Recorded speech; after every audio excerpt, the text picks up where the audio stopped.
As daylight slowly fades into dusk, No.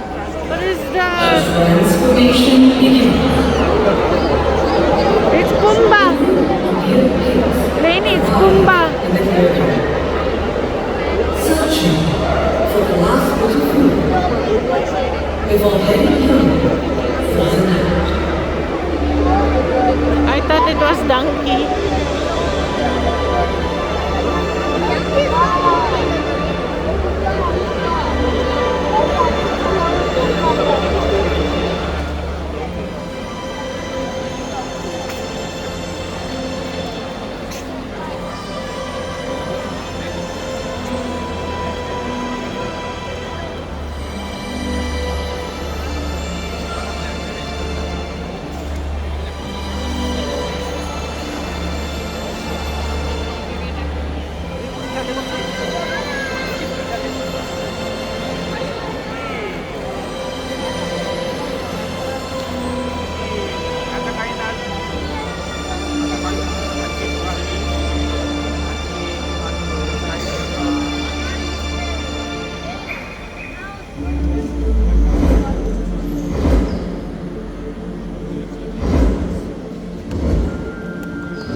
A turkey vulture prowls the darkening sky, using his powerful sense of smell to search for the last meal. There he is. Lainey, look over it. Ladies and gentlemen, There. boys and girls, for this segment, I'll need everyone's fullest cooperation. Please remain seated. Once again, please sit down, children included. This is for your safety and the safety of our bird. Thank you.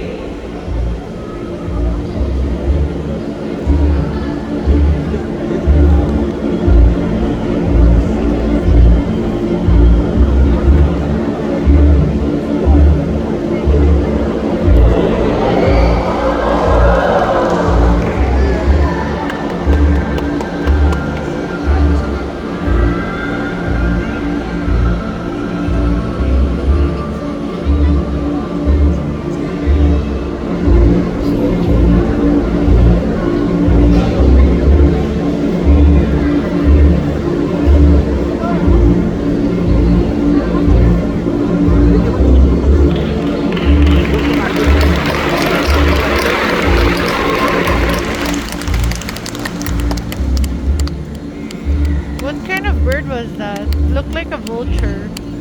I think it is.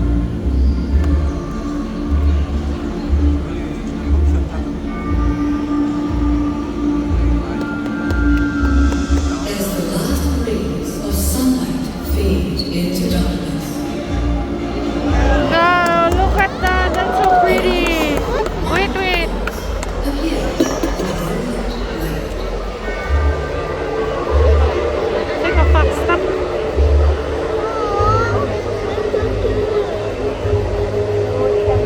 It's like a white fox.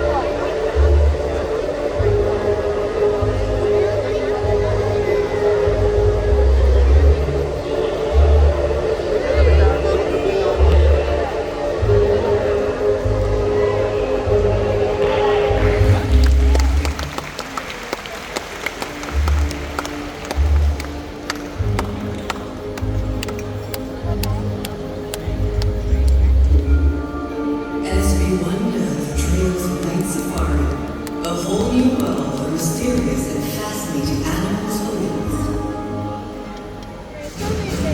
Welcome Wait, sana. Ayaw, sige ko na kungan. the night.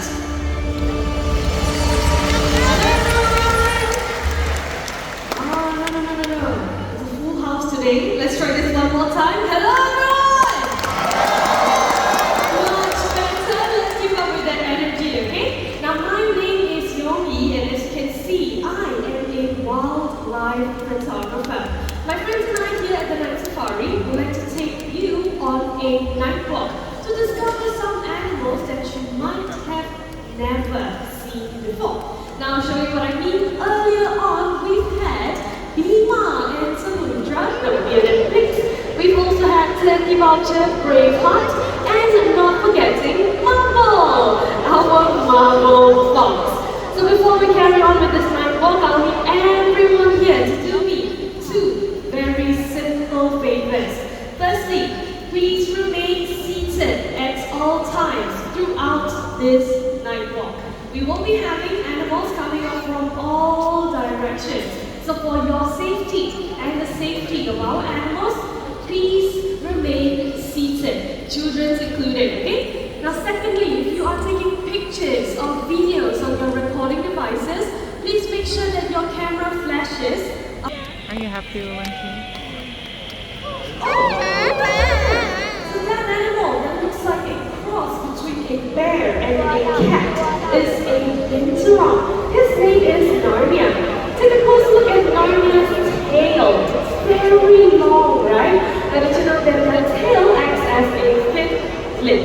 So what I mean by that is he's able to use his tail to grasp onto branches and reach for tasty treats. So we are going to get Narnia here to do a little demonstration for us. And just a gentle reminder, please switch off your camera flashes, okay? Alright, hello there Narnia. Okay, you ready? Come on, show everyone what you've got. All the way down. Oh, look at that. Rubbing his tail all the way down there. There we go. Let's give it up for Narnia.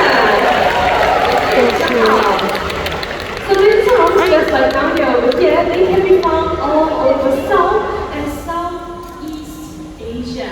However, their population is now declining. Deforestation is taking away their homes. So, no tall and healthy trees, no more binturongs. But our planet needs them because they help to eat fruits, disperse seeds, as well as help our forests to grow. So let's not lose one of Asia's most beautiful animals. And take a closer look at what he's doing right now. So this behavior is also known as scent marking. So mammals in general, they rely on their scent to mark their territory around them. So this is what it kind of looks like, a binturong marking with scent, alright?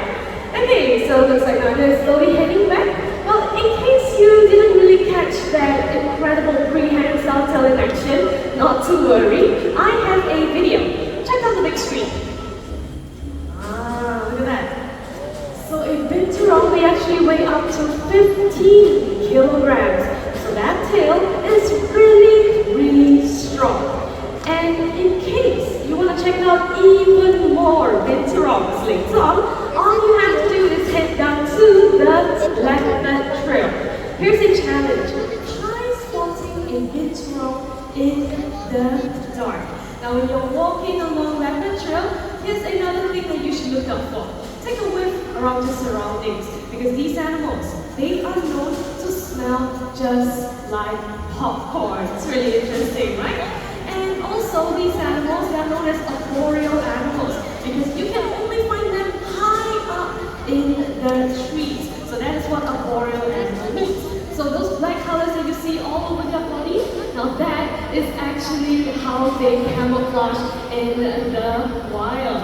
Okay, Narnia, I think it is time for you to head back home. Thank you very much for joining us for the second time. You know what, we're gonna have more animals coming out, okay? Looks like he wants to set him up a little bit more. We'll just give him some time to do that, alright? So as I was saying, they use this scent marking as a way to mark their territories. Now in the wild, animals, they are very, very territorial. So these animals, the binturongs, they are actually solitary animals. So what do I mean by solitary animals? So solitary animals means that they usually will live alone unless when they are mating or when they have babies. So did you know, here's a fun fact about them. Baby binturongs are actually known as binlets. The more you know. Alright, I think you should head back home now, Narnia. Look at that, we have our trainer, Nashmi, right over here. So he's going to assist us a little bit, okay? Looks like Narnia here. He wants to do a little bit more of a prehensile in action, but it's okay, we've already done that, alright? Okay, so let's see.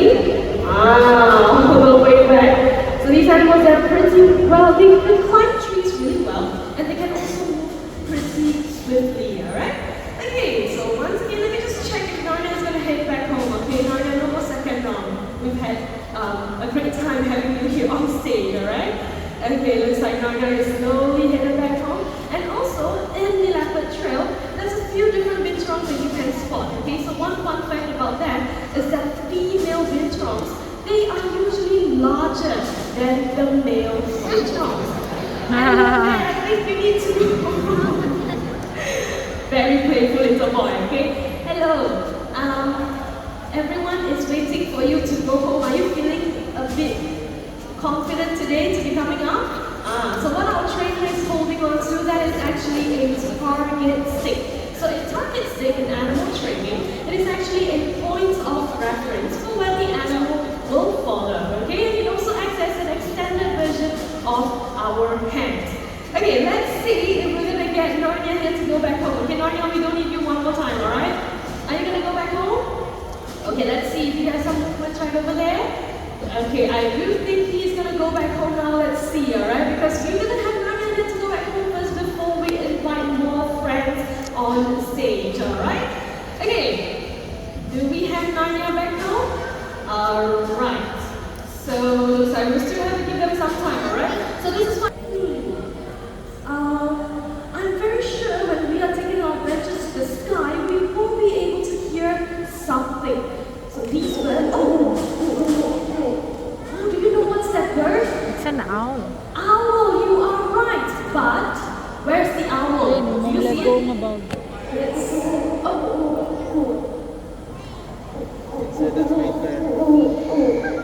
It sounded like it was coming from up there, or was it from there? These birds, they are often heard, but very rarely seen. Oh, that was a really loud call. Okay, let's see if we can. Hey, hello there, Hannah. I'm very sure you know where that sound is coming from, right? Yep. Hi, Owen. Hi, everyone. I do know that sound. That was midnight on the Navy hour. And are we eating? It's right over there. Oh, I see Midnight together with trainer Jasper. Hello there. All right, so Midnight will be flying down on stage. We have our schoolers cooperation. Please remain seated. Once again, please sit down. Children included, please remain seated. This is for your safety and the safety of videos. Please switch off your camera flashes. Thank you very much.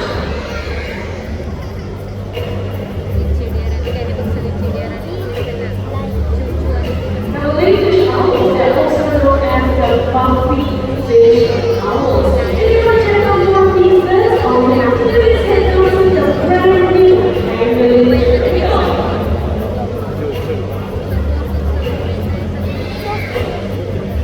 But did you know that owls, they are known as ambush predators because they usually wake up high in the trees, and once they find a perfect moment, they will swoop right down to catch their prey. Now, speaking of catching their prey, did you know that Malayfish owls, they're one of the very few birds who have hunted fish over time. So if we take a closer look at Midnight's legs, you will notice that she has a really strong underside. Now these strong undersides have the ability to grip onto slippery and strongly prey, just like the fishes that they would catch in the wild. Alright, we're going to try this one more time. So once again, all the elements of this cooperation, please remain seated. Thank you very much.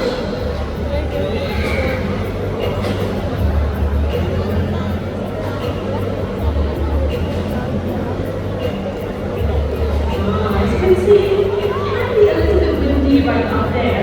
So in the fall, when it gets a little bit too windy, birds in general, they will want to. It is so soft, when they fly, the rodents that they hunt for will never hear them coming. Now that is why owls, they are known as friends of farmers, because they help to keep the rodent population down. And with that, shall we give it up for Midnight together with your trainers? Thank you very much. Bye-bye. Alright, well, another thing that I find incredible about these birds is the way they rotate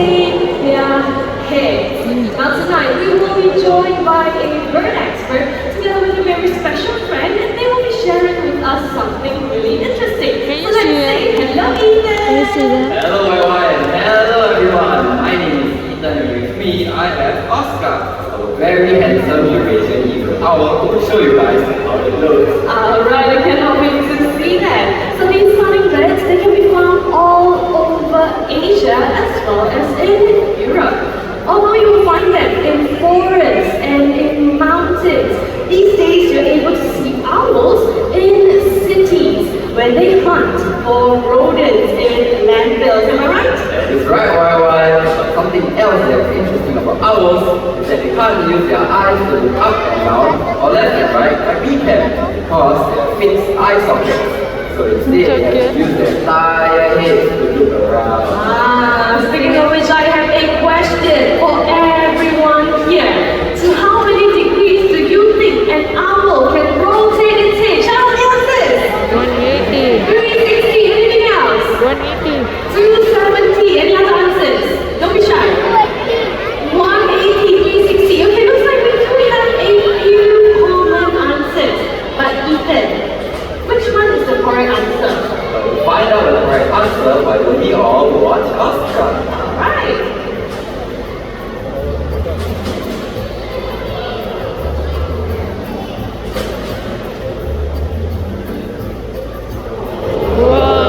Oh, that was really cool, but it was a bit too fast. So, do you want to see that one more time? Alright, one more time it is.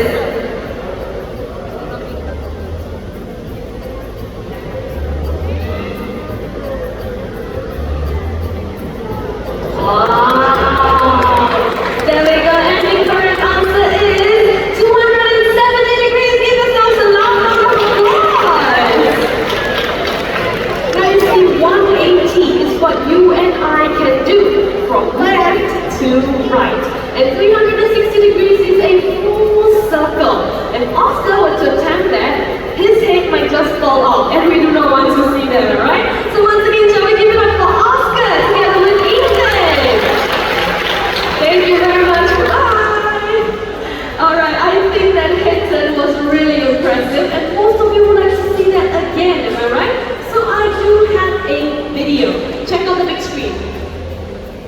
Alright, wait for it. Look at that. All the way around. There we go. Look at that. A full 270 degrees. Really cool, right? Okay. You know what? It is time for us to head to the continent of Africa. Now we're going to be in... What was that? Okay, anyways, we're going to be a very, very special... do you know what's that animal? A lion? I don't know what's going on, but just remain in your seats, okay?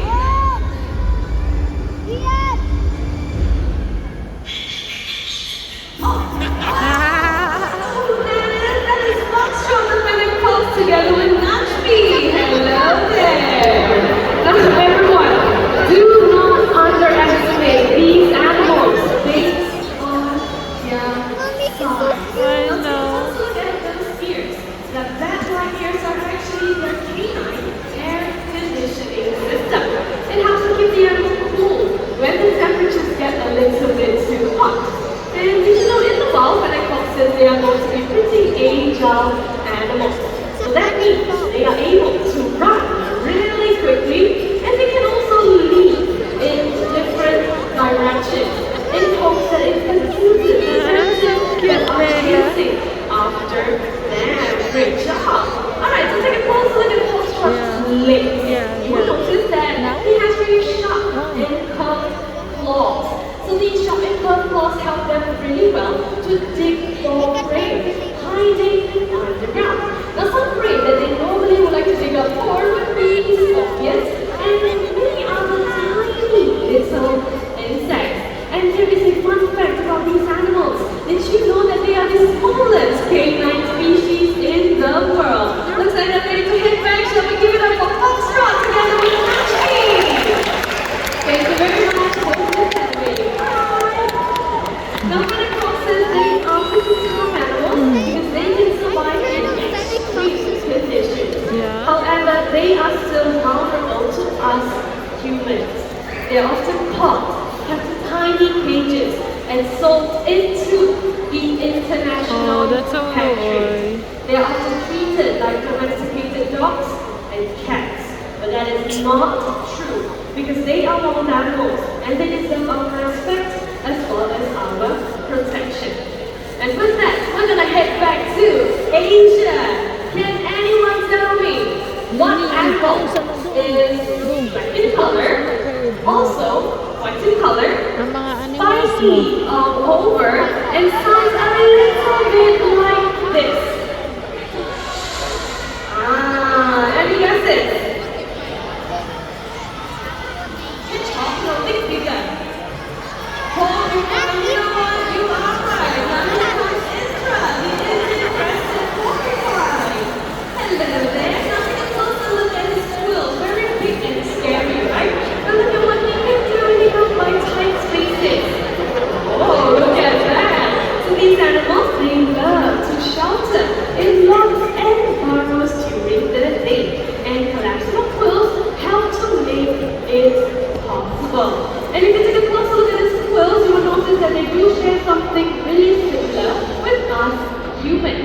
So these quills, they are made out of keratin, which is the same protein that makes up our hair as well as our fingernails. So these animals, they are the largest rodent species that you can find in India. If you want to check out more of them, head down to the leopard trail. So with that, shall we give it up for Indra together with Shalini? Thank you very much. Home is that way. Bye.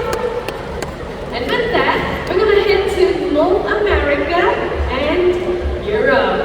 This next animal is often seen as a pest as well as a troublemaker.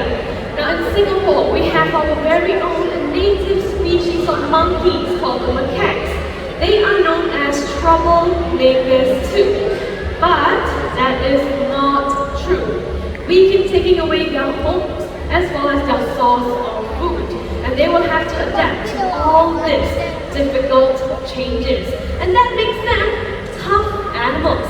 Speaking of tough animals, everyone, I would like you to meet my very cute friend. His name is Toffee, the common white raccoon. Let's say hello, Toffee. Hey, come on over here. Over the back. You may think he's washing his paws. That is not the case. Check out this video right here.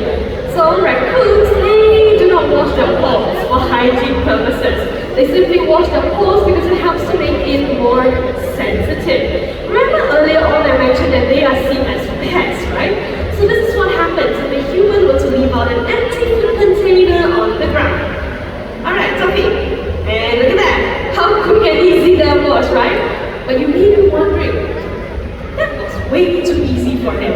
Well, not to worry. We actually have a tiny little bottle. Thank you very much, Najmi. Let's see if Toffee can open that up, okay? Can you do it? I don't think so. Oh, wait. A little bit more. Oh, there we go. Let's give it up for Toffee. Great. Now, raccoons, they have brilliant textures, of course. If you take a closer look, you will notice that they do have 5 digits on their paws, just like us humans. We have 5 in all of them.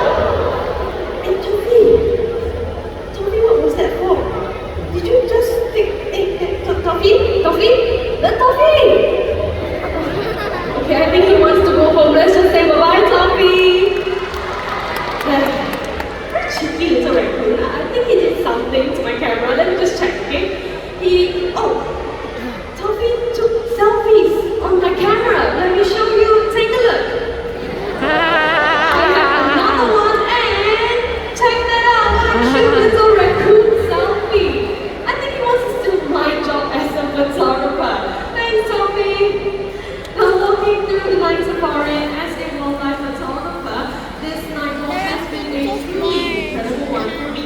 We've come across so many charismatic animals, but there will be many more that we may never see again.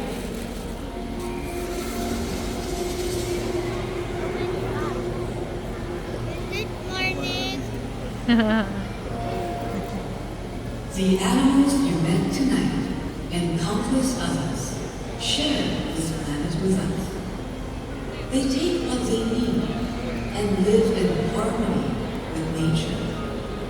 We humans must learn to do the same. We all have only one home, Earth.